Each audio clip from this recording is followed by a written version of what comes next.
Hi and welcome back to Grow Joyfully. It's been a while since I've made a video where I've spoken because I've had a cold for the last couple of weeks and it doesn't sound very good when you try to film things with a cold.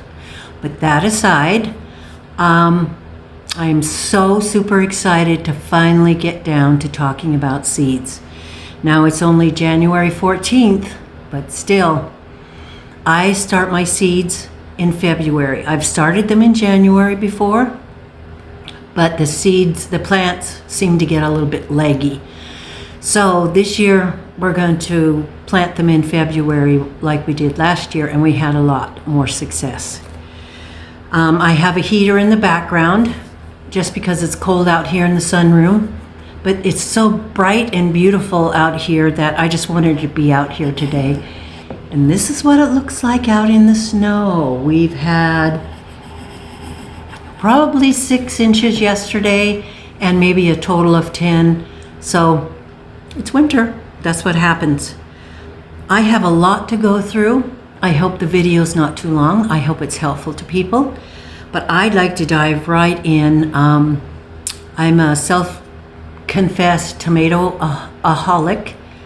I love tomatoes. That is my main number one crop that I love to grow.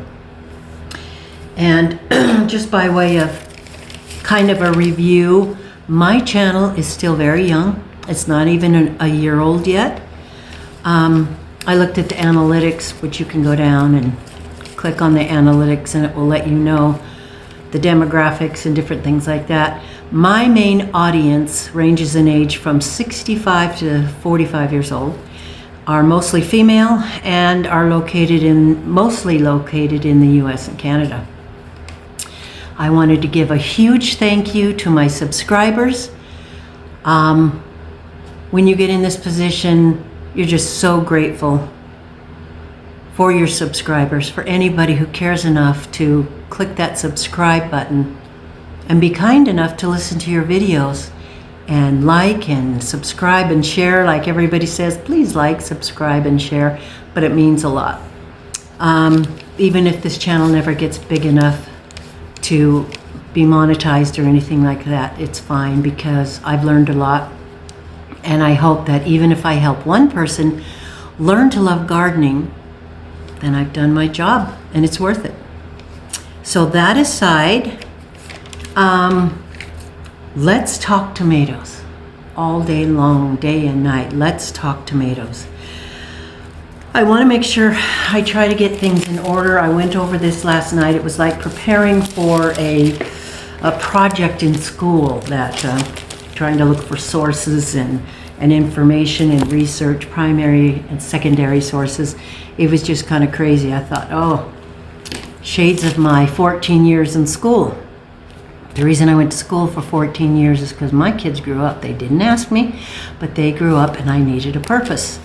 So I tackled gardening like nobody's business. I really focused on that, and I really focused on going to school, and I ended up getting a master's degree in history, which was a good and a difficult experience, and money-wise has not paid off, but I think sometimes experiences are more important than money, but yeah, we'll see. So first thing I wanted to say is I get a notebook. I've got 3 of them here. This one is my most current one, and I write down so many different things, like what I want to plant for the upcoming year, when I want to start the seeds, what ones will be able to go out first, like the brassicas and cold weather crops. I think I keep track of things like which ones did well, which ones didn't do as well. And the main thing that I have been keeping track of, and I'll show you in this very dirty, very used notebook. How do you like that horrible, inefficient way of keeping track of the tomatoes I grew and how much they weighed? But I do that. This is my 3rd year now. I think the first year I grew 170 pounds of tomatoes. Last year was 160, and I haven't had a time to add all these up because it's really hard to. I'm not very good with the fractions and things. My husband made me up a little chart which would be easier to look at and zero in on how to put this in a calculator. But I'm pretty confident that I've grown over 200 pounds of tomatoes last year. It was a banner year for growing, period, and the way we set things up out in the main garden, in the ground, with cattle panels, made all the difference. So there's a couple of things that I want to go over. Just wanted to show you my poor written on dirty notebook. I've kept track, it looks like in here, from about 2020. So it's kind of interesting to be able to go back and take a look at how many pounds you grew, the varieties and what have you. And I was just going to quickly go over last year's varieties. I think I grew 58 varieties. Now, there's good and bad, as with everything. This was a wonderful experience in that, like I said, I'm crazy about tomatoes. But I got to kind of get a feel of what works well here in central Idaho, what works well for me, what varieties I absolutely love and adore. And it gives you that spark and that interest in continuing to grow, just because you've got to put that fun element in it. Why am I growing tomatoes? Why am I growing a garden? Why am I doing this when it's really hot outside and you've done a lot of work, etc.? Then you think about the tomatoes you grew. I keep pictures of them, and then by January I'm salivating over the seed catalogs, and yeah, so it's a good thing. So I just wanted to say a few things, if I can get myself organized here, about tomatoes in general. I wanted to go over the fact that there are two types of tomatoes, indeterminate and determinate. I know it's confusing for a lot of people because it's confusing for me. I've got the indeterminate and determinate down, but the open pollinated F1s, blah, blah, blah, that's kind of hard for me. I'm still working on that. So, indeterminate are tomato varieties that are vine-like in habit of growing. And most likely you will have to have a really sturdy staking system to keep them up. I have fought with bamboo stakes, the green Vergro, whatever it is from Home Depot. They make them about that round and 8 feet tall, but still, these tomatoes were so vigorous, so healthy, and produced so much that it wouldn't hold them up. So, years ago, I watched Roots and Refuge with Jess, and they used cattle panels. They put them upright. She not only had the hoop ones that you can grow cucumbers, beans, and different things over, but the cattle panels that are upright and being kept up by 2 T-posts on either side have made all the difference in the world. You can even bring it up the T-post so that the tomato plant starts, really being tied up 18 inches and then go up to try to keep it, because these tomato plants, indeterminate, can grow to 7, 8, 9, 10 feet. So anyway, it's the most amazing thing I've ever experienced. Determinate tomatoes are bush-like. And the determinate tomato sets all of its fruit at once, and then it ripens, and then it's done, and then it dies. Now the indeterminate tomatoes, as long as you're pruning it and watering it right, they will continue to grow and produce fruit until the frost. So even if you had a smaller one and you dug it up and put it in your greenhouse, and it was warm enough, it would still continue to produce. Most of the commercial tomatoes that are grown are determinate, and they're also hybrids. Now, what's a hybrid? Let's go into that next section. So you have heirloom or heritage tomatoes, or you have hybrid tomatoes. Now, hybrid tomatoes are, I'll show you some of them. My daughter was gifted a whole bunch of burpee seeds, and we've only used a little bit at first, because you have to understand with hybrids that while they're very vigorous, pest and disease resistant, you cannot grow the true seed the next year. So if you were to plant this again, a hybrid is where they've crossed two parents and they haven't stabilized the seed. So when you grow a seed, you'll get one parent or the other. You won't get this most likely, unless you know how to do the hand pollinating and all that. So hybrids are great for commercial growers because oftentimes their skin's a little thicker and they ship better, and they're just a tomato that is good for commercial growing, uniform, same kind, for making ketchup, tomato sauce, etc. Hybrid on the, heirloom on the other hand, are the most tasty thing that you'll ever experience in your life. They're so worth it. If you want to grow hybrid and get, buy the seeds every year and grow that particular kind, that's great.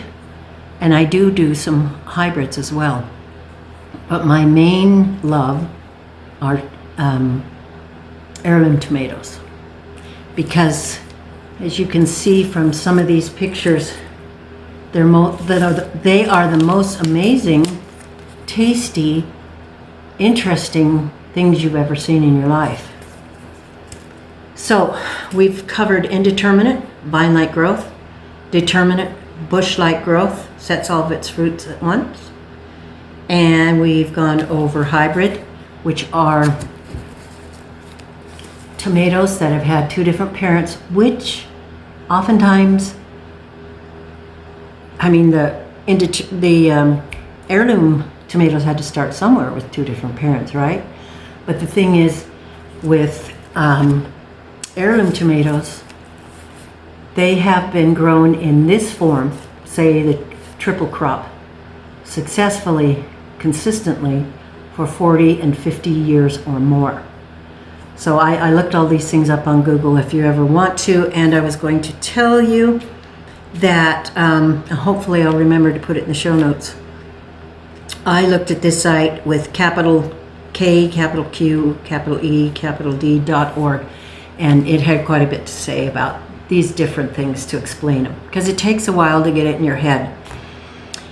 And open pollinated, I read, is where they're naturally pollinated, the tomato blossoms, from wind, bees, whatever other pollinators that go through.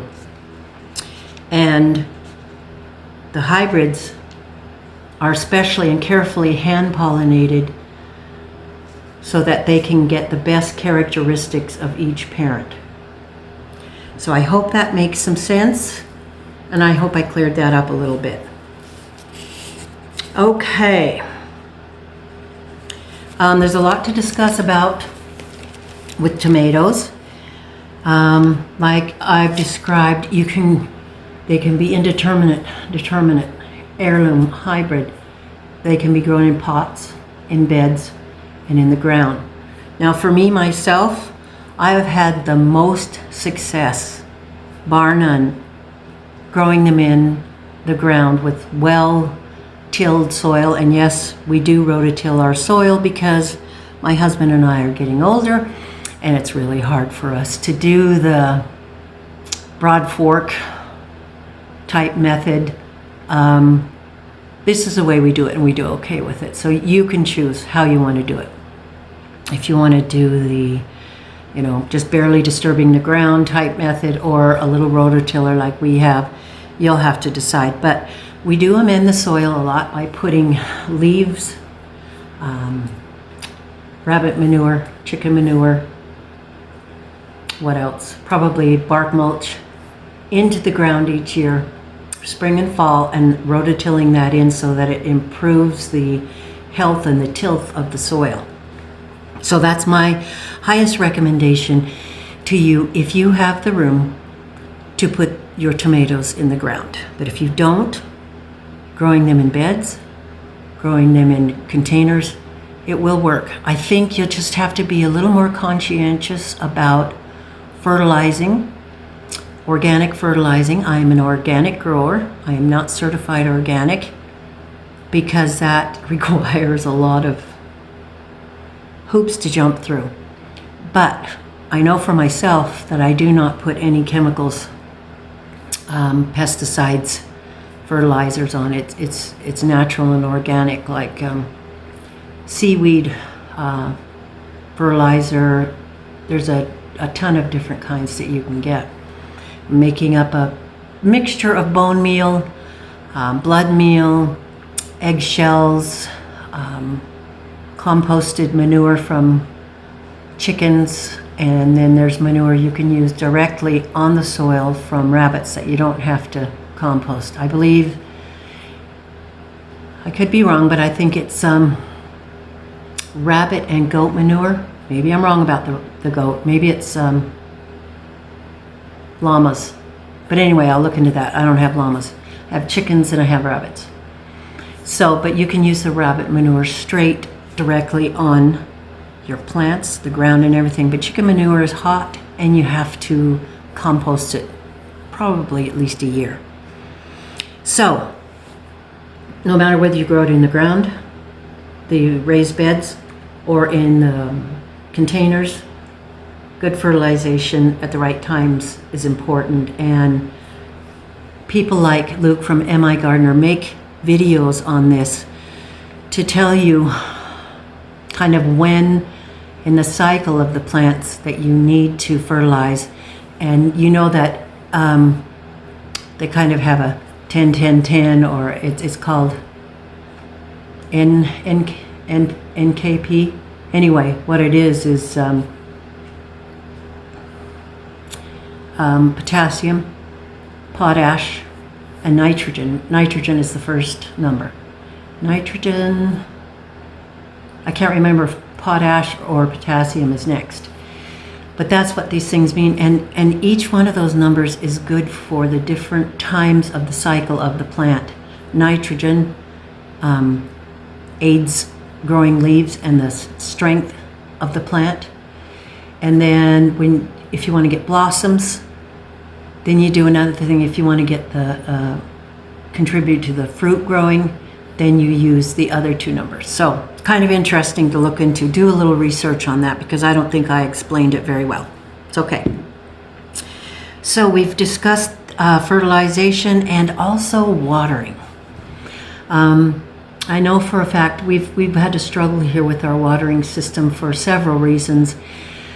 And a lot of people will tell you that you cannot water tomatoes overhead.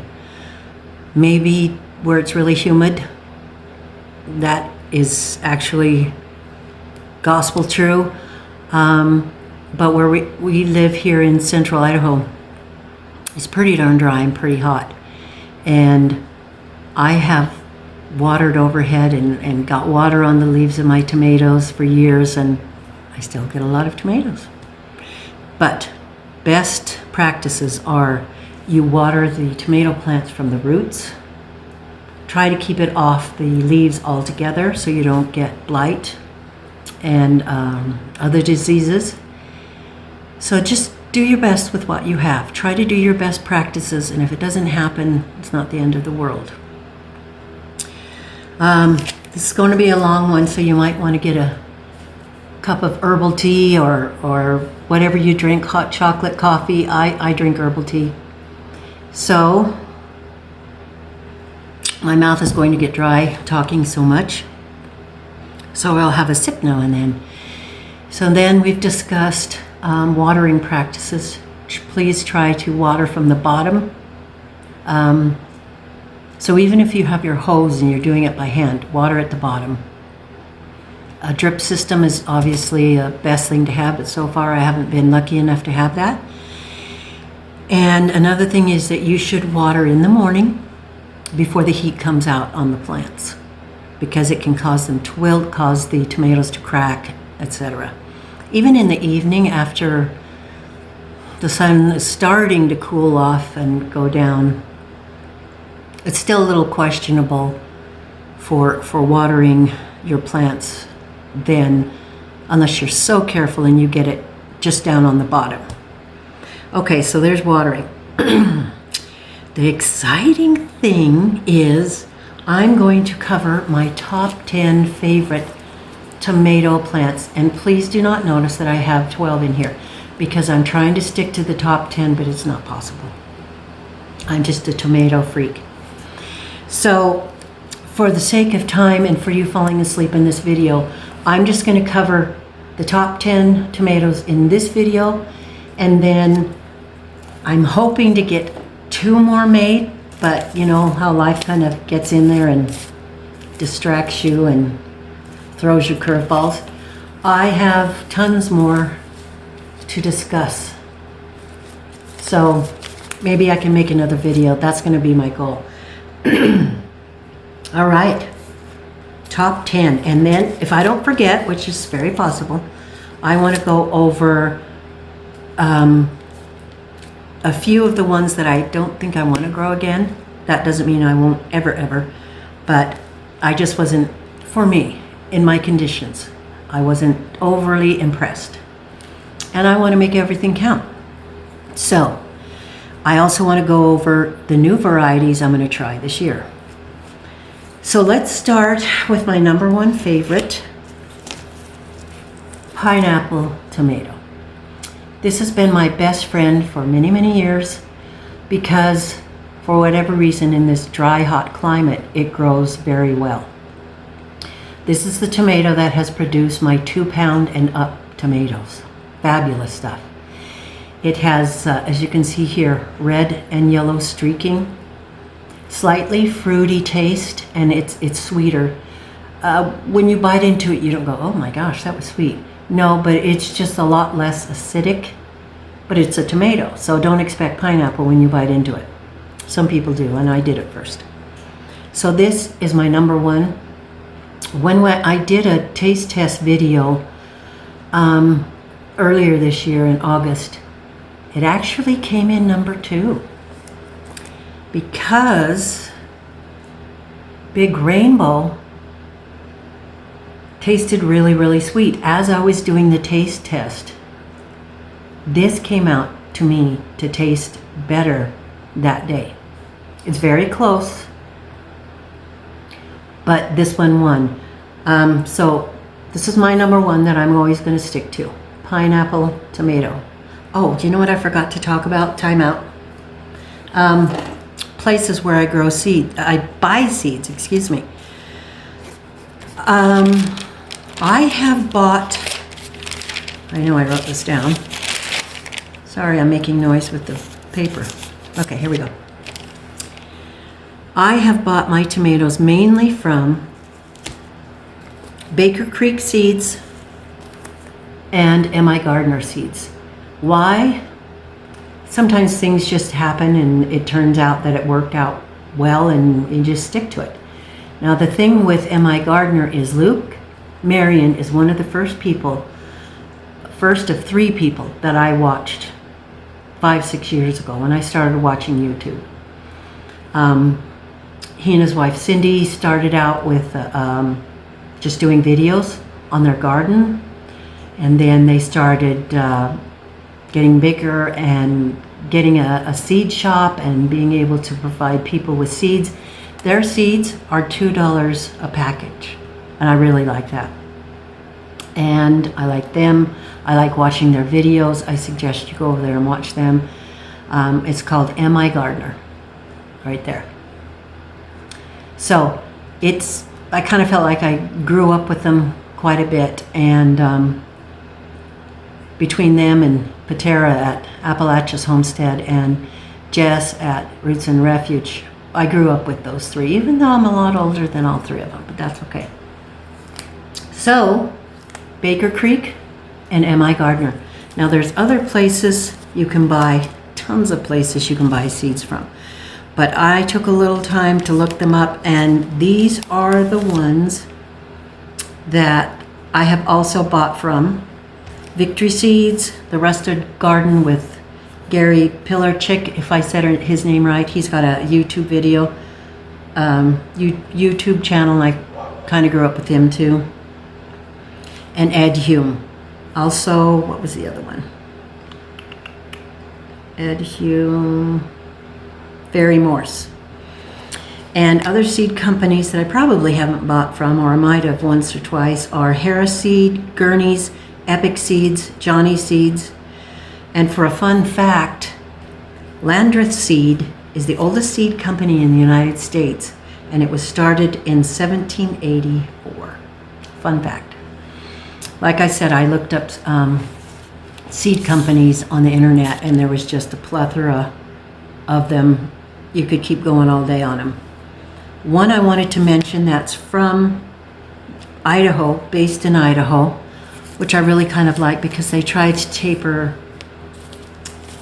the seeds that they grow and buy from seed growers that live in the region, so that you'll have more success growing your seeds if you live in the Intermountain West. And it is called, of course, I can't find a seed packet. I had it all laid out.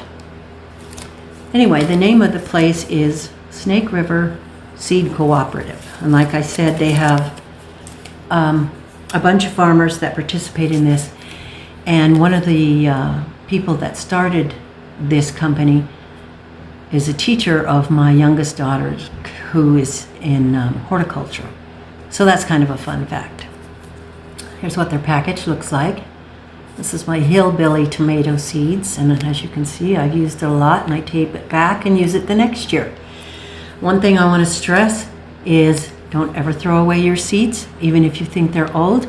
Try to sprout them, try to grow them. Don't throw away seeds. I don't believe they really have an expiration date. Luke Marion from M.I. Gardner. Case in point, bought a shadow box from an old seed store that was, I think, 80 years old, 88. And it had things like maybe a white icicle radish, something else, and the giant crimson tomato. He took the packet home and he sprouted them all, and only 2 sprouted, and only 1 plant successfully grew. And carefully, each year, growing and developing that, he now can sell these seeds in his seed shop. And that kept this variety from going extinct. I think that's cool. Wonderful story. Wonderful reason to look them up. I think gardening should be generational, and it helps not just to preserve very important seed species, but what it grows in a person, what it develops in you personally. Totally worth it, totally necessary. Okay, I'm waxing lyrical. I'll be done with that. So I'm going to go back to my 10 favorite seeds. So we did the pineapple, the big rainbow. And I have to put, it's really hard to put these in order of total favorite because there's just so many that you like for so many different reasons. And Brandywine Pink is another one of my favorites. Jess from Roots and Refuge says she always plants Brandywine because I think it was a pink Brandywine too, because her granddaddy always grew it, and it's a lovely memory of hers, so she always grows it. She has a lot of trouble with it in the South because it does get blight and other diseases quite easy. It's not as robust and disease resistant as some of her other varieties. But I grow it, and here, because it's dry, it does a great job. It is so big So meaty, so sweet, so tasty. So I think I want to tell you that all the ones so far that I've shown you, and I think period, they're all indeterminate. They're all vining varieties, and they're heirloom varieties, and they're pretty much beefsteak varieties. They're really huge tomatoes that, you know, can grow up to 2 pounds or what have you. And they're great slicers, but I use them for canning, for making sauce, for making whatever. I just use them all. And when you get the yellow, pink, and red, and the dark brown like I'm going to show you, in your jars, looks so fabulous. Okay, I've already gone 30 minutes. Let's hurry this up. Okay, my next one, Cherokee Purple. It was one of my first loves too. It is dark. You can see that it's kind of a purpley rust color. It gets green shoulders, and it gets a dark, kind of smoky, not a heavier taste, but deeper, more intense taste. Very good. I think it's a little bit less acidic than the red tomatoes. To me, the red tomatoes, and upon doing research, the red tomatoes are the most acidic. And therefore, that's how they ended up being ketchup, tomato sauce, what have you, because they store better. But I still can these. I just make sure I put in my citric acid or bottled lemon juice, not fresh because it doesn't have enough consistency in its acidity. But bottled lemon juice or citric acid, make sure you follow your rules for safe canning. So, Cherokee Purple. There's a couple other ones in this category that look just like it, like Paul Robeson and Black Krim. Love them. Absolutely love them. And then here's the old German tomato. My first year for growing this, I had incredible yields. I had also over 2-pounder. It was great. I strongly suggest old German. It did really well for me, especially in my circumstances. Triple crop. This is one that Jess from Roots and Refuge suggested, and she grows a lot. It is the lovely round red one, and it gets bigger than it looks here. It's a nice big one, a consistent size, and it's a good producer. High yields. These are still all indeterminate heirlooms. Now this one was a new one this year. Orange Jazz. I couldn't believe it. First it was growing and it was all streaked, and I was looking at it thinking, but it got really big, and it was sweet and delicious, and I really like the Orange Jazz. You can tell this is from Baker Creek, and this is from M.I. Gardner. The next one is a pink oxheart. The pink oxheart was one of my first ones that I grew. I've been trying to grow tomatoes for years and years, but it was like 4 or 5 years ago, I just suddenly got smart, I got interested, I got focused, and I started having incredible results. I think what I was growing before were the hybrids and different ones from the big box stores like Early Girl, Better Boy, what have you. And they just didn't, they should be growing well here, which they did, but they weren't big, they weren't motivating, they weren't inspiring, whatever. So once I started growing heirlooms, indeterminate heirlooms, it was a different story. So this is a consistent, really good tomato. You can use it as, they're very good for sauce because they're lower in seeds and water, but they're also good as slicers and anything you want to use it for. So that's a great one. Pink oxheart tomatoes. And I also grew a yellow oxheart last year, loved it too. I don't have my new packets for some of these, like this one. They'll be coming in the mail, but not in time. But the Abe Lincoln, it will blow your socks off because of the size and the taste.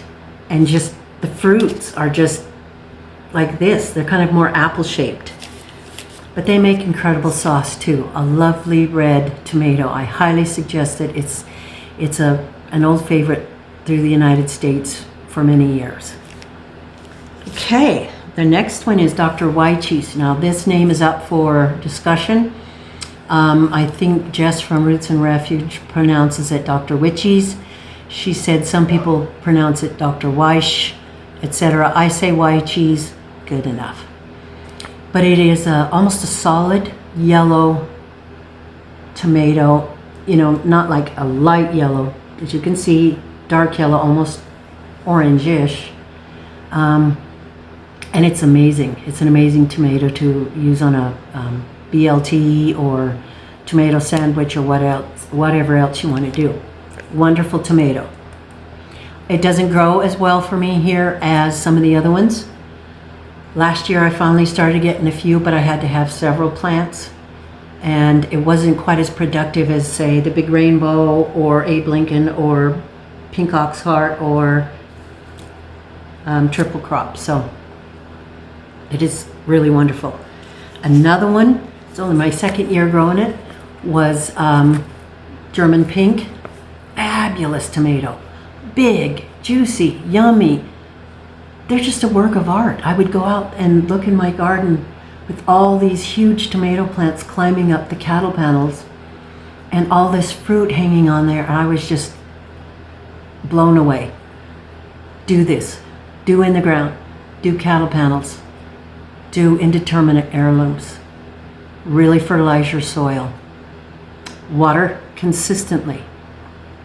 Look it up for your area on how to do it. It's better to water extremely well and deep down at the roots once or twice a week rather than a little bit during the day.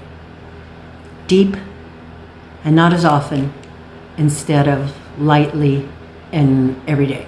So the German Pink is another amazing one.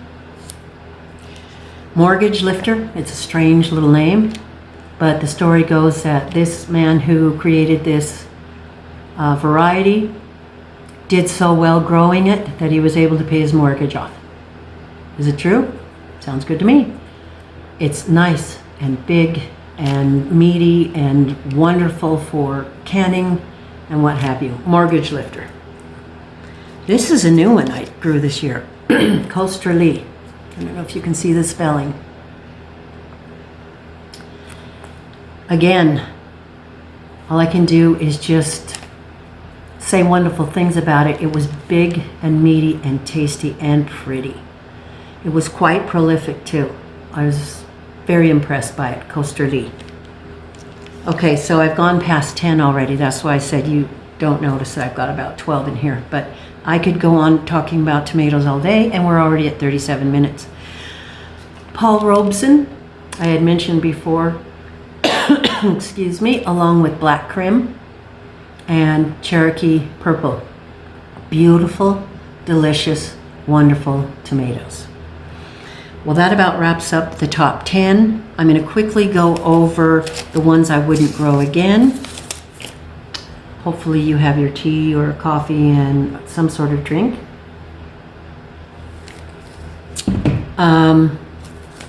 This is from Baker Creek. It's black cherry tomato. I thought I would like it more than I did.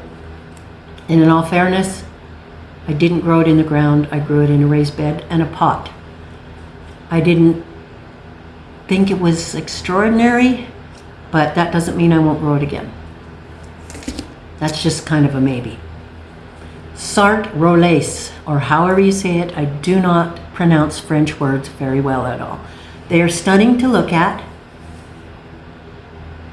I didn't think they got overly big or were overly tasty or overly stunning. It's so interesting just to grow them just because of the incredible color.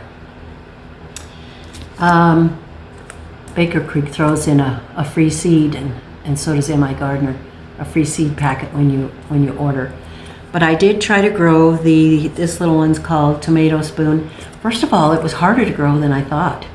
I mean, I expected it just to grow and take off. A lot of people that have success with it just say it just grew everywhere, and I had so many of them. And it's adorable to grow for fun, but if you're serious about getting enough sauce tomatoes, what have you, I wouldn't do it. But if you want it in your main garden, in your raised beds where your little kids can just go around and snack, then it's worth trying. Well, I always say I never met a tomato I didn't like, so I'm not hating on these. I'm just showing you the ones that were maybe not my favorite. Now for new varieties that I'm super excited about is the one I showed you a bit ago called the Giant Crimson from M.I. Gardner. I just can't wait. I know they're not as big as some of the beefsteak, but with a story like that, the seed being 80 to 88 years old and coming back, I think we should just grow it in our gardens to keep them going, don't you? What are you going to lose? And then Jess at Roots and Refuge highly recommends this one, Thorburns Terracotta. Take a look at that color. Is that not amazing? Still, this is a beefsteak intermediate, indeterminate heirloom variety. And I'm super excited. Look at the orange, deep orange color. I've never grown a deep orange variety before, and I'm really looking forward to that. This is an old staple, an old standby, an old favorite, Aunt Ruby's German green. I do grow the green zebra, and of course if I was to look for it, you'd be here another 30 minutes. If I was to look for the package, of course I'm not going to be able to find it, so we'll just go on.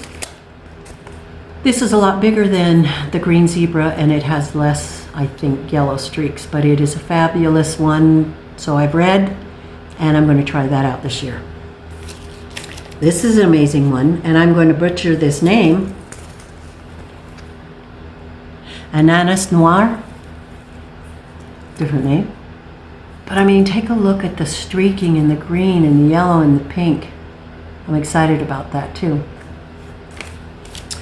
And here's a large barred boar, which I believe Brad Gates from, what's it called? Something Boar Farms, Wild Boar Farms? My bad. I believe he created this one. It's an amazing looking tomato. I guess I'll be just as surprised as you are. But it says it's a flattened beefsteak, pink brown with metallic green stripes, weighs 8 to 12 ounces.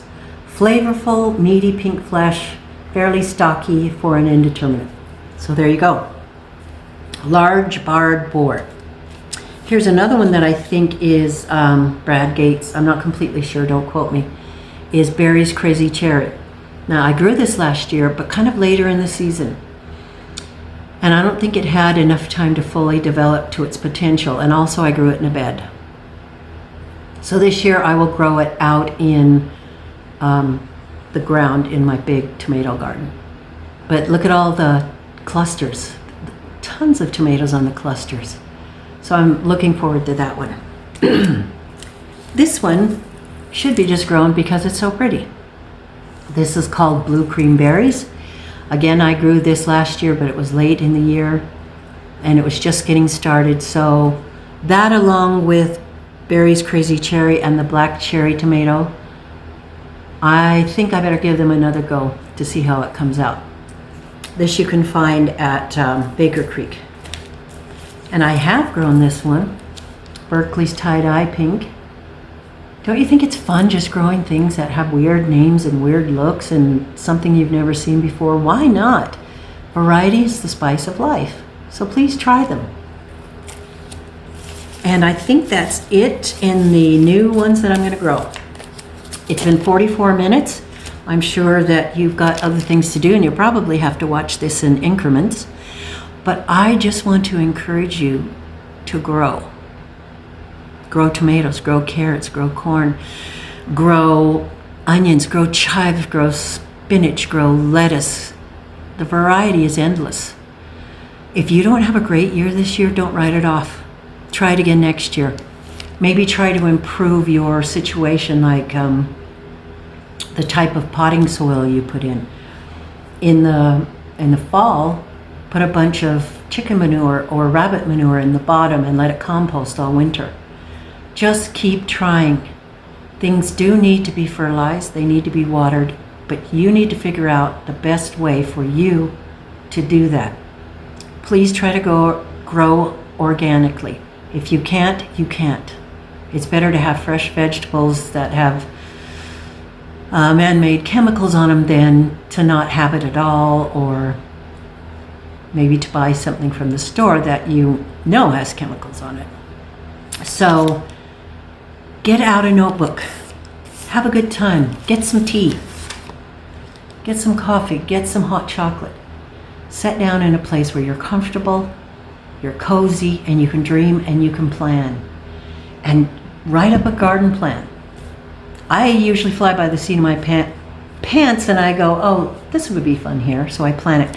But I'm promising you that if you have a bit of a plan, that if you think ahead a little bit, then you'll have more success, more results, which will encourage you then to do more with your garden and to not give up. So please don't give up. Grow something beautiful. Have a great day. Thank you for checking in. And I really hope that I can remember to do part 2 of my tomatoes. And then I need to cover the other seeds. I guess I'll just have to look in more catalogs, buy more seeds, sit down with them, research them, spend more time with seeds. Somebody has to do it, and I'll do it for you. Have a great day, and don't forget to grow joyfully. We'll see you next time.